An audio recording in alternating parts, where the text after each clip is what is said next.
Usado na yata sila noon. Oo. Sila doon. Ay, hindi pa. Nag-overnight sila doon. Good afternoon. Good evening.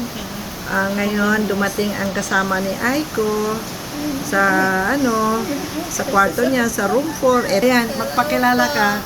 Magpakilala ka. Sige na. Hi. Come. Aiko, ako pa si Mocha de la Cruz. Kasama ni Aiko. Oh, ito si Aiko. Cute-cute ang baby face. Ayan, Aiko. Ako si Ivana. Ito ang nanay ni Mocha. Hello.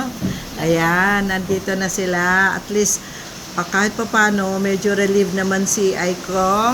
Kanyang problema na dapat may kahati siya sa kanyang room. Pero okay naman ako na meron. Ha?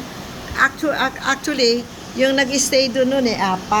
3 nung una. Tapos, nag-stay isa pa, nag-addition. Sa baba na. Yung sacrifice ba? Pero lahat yun, pasado.